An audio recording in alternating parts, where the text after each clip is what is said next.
African proverb. No matter how far you urinate, the last drop always falls at your feet. The meaning: no matter how powerful and smart you are, there will always be consequences for your actions. Aliens. They're coming up with that. Well, you know, aliens could be showing up any day now.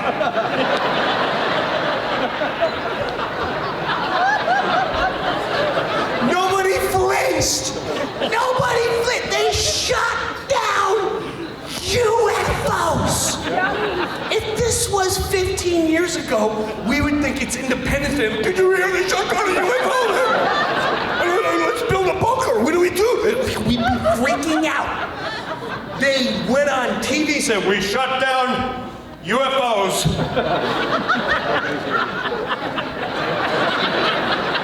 People were like eating sandwiches going, oh my God, these guys are just... And why'd you shoot it down? It was dangerous. How do you know that? Well, we don't. Because we don't know what it was. I like the Chinese spy balloon better.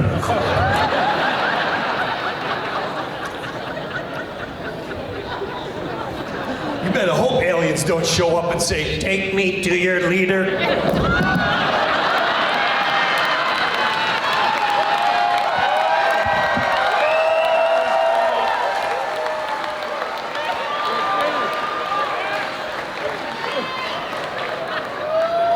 That's gonna be an issue. Do you have cue cards? Well then, take me to your next leader. Oh, damn. Trust me, we have nothing you want, my friend. Your previous leader. And for tonight's Future of Everything, we're going to talk about UFOs, because it is my hope that in the near future we figure out whatever the heck has been going on in our skies. And if you follow a lot of the UFO incidents involving the U.S. military, you might have seen a lot of people talking about several videos of what looks like a triangle seeming to hover over a base out of Twentynine Palms here in California. This was all released in the last day by documentary filmmaker Jeremy Corbell. Take a quick listen.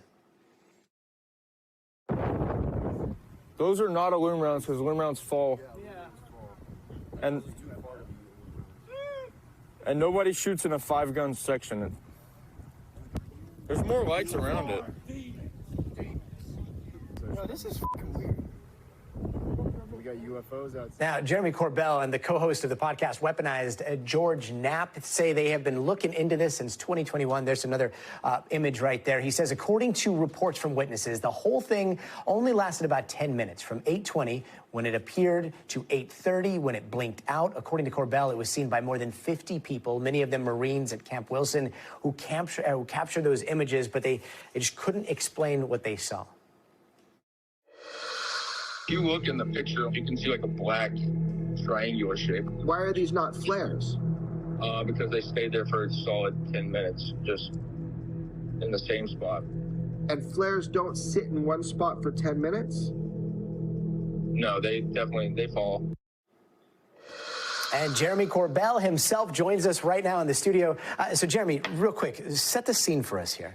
Yeah, so this happened back in 2021, and of course, I thought it was flares at first. A bunch of Marines started coming to me. I was able to find them within 36 hours. They saw a craft. So this is not something lights in the sky. They actually saw the body, the shape of the craft, and you see that in the low light photo. So they basically said, you know, what's going on? What is this? And I was worried about the reporting process. We dug into it for a number of years. Luckily, they shot up lumen flares, so you can see the difference of what a lumen flare is. And most flares, they last within 1 minute to 3 minutes max. This object, or I'll say craft, because you can see the body of it, sat there from 10, some reports say up to 25 minutes, unmoving. So this is why I thought it was important, bringing it out to the public, trying to crowdsource and figure out this UAP. It's just an unidentified. The point is we're trying to identify.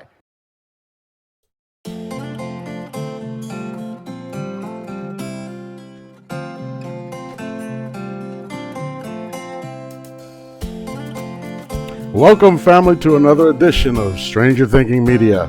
This is Yeshayahu, where we bring you the gospel of Yahushua HaMashiach, Jesus the Christ, to address the problems of the modern world.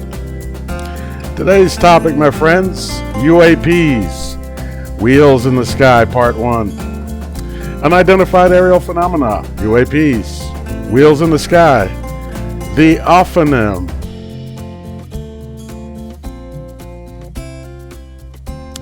Ezekiel chapter 1, verse 15. Now as I beheld the living creatures, behold, one wheel upon the earth by the living creatures, with his 4 faces. The appearance of the wheels and their work was like unto the color of a beryl. And they 4 had one likeness, and their appearance and their work was as it were a wheel in the middle of a wheel. When they went upon their 4 sides, and they turned not when they went. As for their rings, they were so high that they were dreadful, and their rings were full of eyes round about them 4.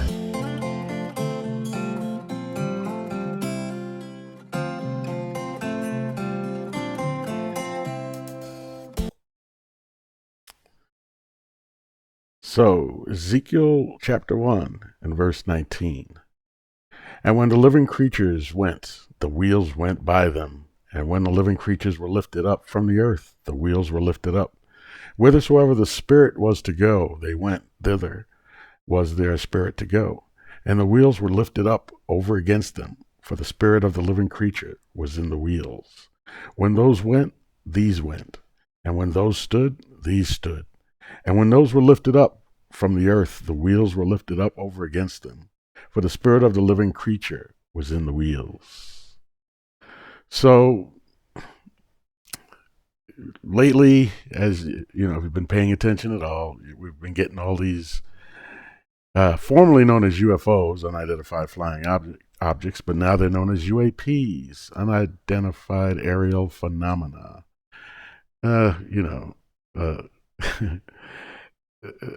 Rose by any other name, I guess, but it's basically the same thing. Something you can't explain that's been seen by all over the world, thousands of people. So what are these things? There are lots of theories on it. So one theory is that there are actually aliens among us, observing us. And the other theory is that, of course, it's a government conspiracy, hearkening back to the words of Ronald Reagan when he said, basically, I can't help but think how fast we would unite if there was a threat, an alien threat. But then he ended that statement off with, but is there not already an alien threat? Now the question is, Ronald Reagan, was he referring to actual aliens, or when he said there was already an alien threat, was that alien threat something more spiritual that he was actually referring to?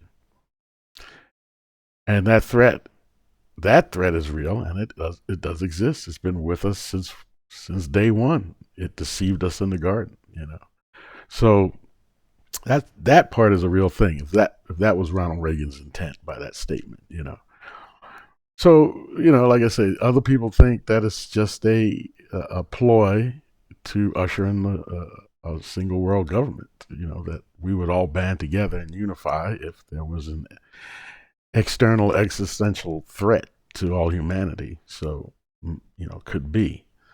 They got witnesses coming forth that said they knew Werner von Braun.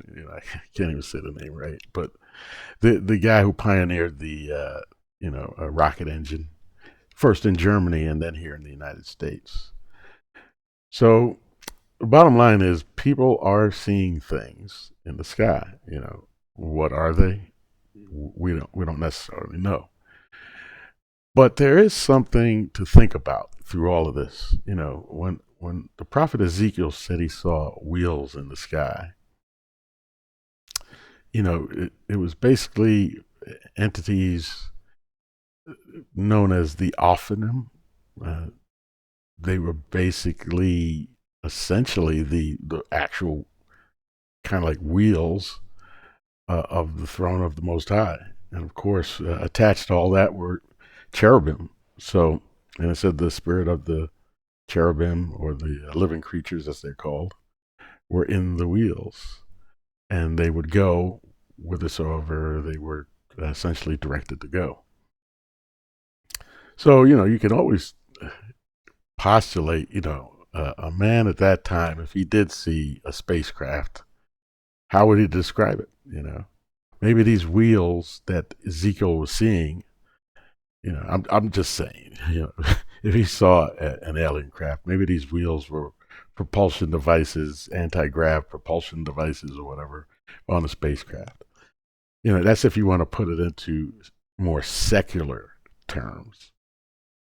But there's a rhyme to this reason. And a reason to this rhyme is that when the Most High returns, as lightning flashes, I can't even remember, as lightning flashes in the east and shows in the west, so the Messiah comes back with 10,000 thousands of his saints. And then, they meet for battle, the armies of the earth, essentially. If I'm reading it right, I mean, some people say it's all metaphoric, maybe. But I don't think so. I mean, or I should say it this way. It's part metaphoric. If you want to say it's all metaphoric, what you're not banking on is the spiritual world having an effect on the physical world. And I can go into a lot of detail on that. When they said there was war in heaven, most people think there was war in heaven, in the beginning. When technically that war in heaven was at the cross. That was when the Messiah was crucified. So, and I can do a video on that, but that was the war in heaven. And on earth, what did we actually see? We actually saw a man being nailed to a cross, right? We did not actually see the spiritual representation of what was actually going on. But it was a massive war in heaven, right? And of course, Hamashiach, the Lamb, won the battle. He won the day. So I hold on to these things with two fingers very lightly. But understand this. There are, and this will be probably a 3 or 4 part series. And I'm going to get into what is actually prophesied on a spiritual level. And I'm going to take you into the story of Joshua at the Battle of Jericho. I'm going to take you into the book of the Revelation of Jesus Christ, the 7 trumpets. And you'll start to see a pattern here, a pattern of besieging strong cities and how those strong cities are overcome, and what Messiah's work will be in that second coming. If you look at the world system as a strong city, so strong with walls so high that no man can bring them down. Well, what's impossible for man is possible with the Most High Yah. So just keep that in mind as we see these objects in the sky. And if these objects we're seeing are man-made, hoaxes or whatever, just understand that there will come a time where there will be lights in the sky. And they'll be real. You will see the Ophanim coming, right? As the Messiah takes his throne on this earth. So don't laugh too hard at this stuff, because there's some realism to it. Ezekiel chapter 1, verse 22. And the likeness of the firmament was upon the heads of the living creatures, was as the color of the terrible crystal, stretched forth over their heads above. And under the firmament were their wings straight, the one towards the other. Everyone had 2, which covered on this side, and everyone had 2, which covered on that side, their bodies. And when they went, I heard the noise of their wings. And imagine that, just the noise of their wings. What would a jet engine sound like to Ezekiel, Like the noise of great waters, as the voice of the Almighty, the voice of speech, as the noise of an host. When they stood, they let down their wings, and there was a voice from the firmament that was over their heads when they stood and had let down their wings. So they're talking about the throne of God being propelled forth by the living creatures, riding upon these wheels with eyes in them. These are strange. Are they beings? A lot of people think the Ophanim, the wheels that have eyes in them, are actually a form of angelic being. It could be. Or it's just some kind of what would you say, a mechanism used by the Ophanim. So, we're not sure. But I'm going to show you what the Ophanim would look like based on the description in the actual scriptures. So don't freak out. But imagine this. You're standing there and you see this.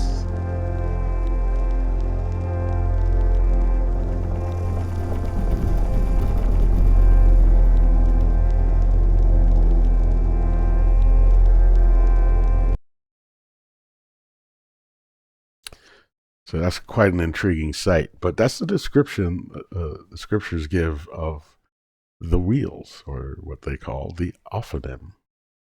So I think a lot of times we have a picture in our mind of what angels look like, and then in the Renaissance they paint cherubs to look like these little fat babies with little wings. No, anyone who's ever seen a cherub has been put in fear. I mean, they were frightened to within an inch of their life looking at these beings. And always the cherub has to say to the person, fear not. Because that's the first thing.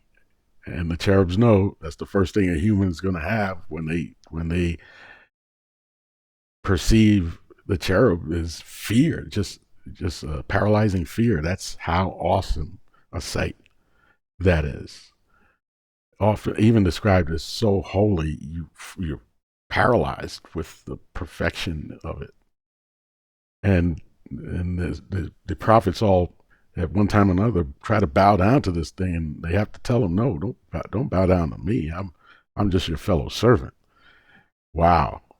So how powerful is the Most High that these awesome beings bow down in reverence and sing all day long and all night? Holy, holy, holy, holy. You follow what I'm saying? How powerful is the Most High Yah?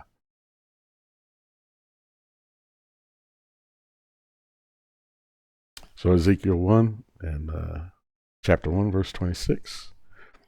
And above the firmament that was over their heads was the likeness of a throne, as the appearance of a sapphire stone. And upon the likeness of the throne was the likeness as the appearance of a man above upon it. And I saw as the color of amber, as the appearance of fire round about within it, from the appearance of his loins even upward, from the appearance of his loins even downward. I saw as it were the appearance of fire, and it had brightness round about, as the appearance of the bow that is in the cloud in the day of rain. So was the appearance of the brightness round about. This was the appearance of the likeness of the glory of Yahweh. And when I saw it, I fell upon my face, and I heard a voice of one that spake.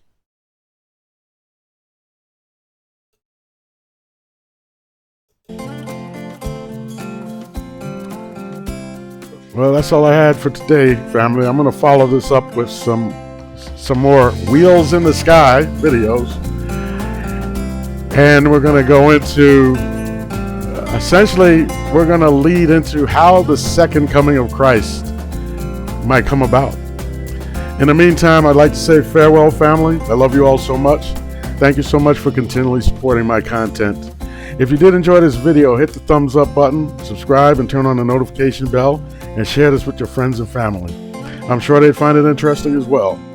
I'm very excited to continue this journey with you. I thank you all for bringing certain stories to my attention and for continually keeping me updated with certain events around the world. I very much appreciate you all, and shout out to all the channel members. I appreciate you so much. May everybody have a beautiful and blessed day.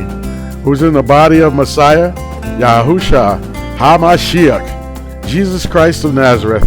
And I'll see you all on the next video. Shalom.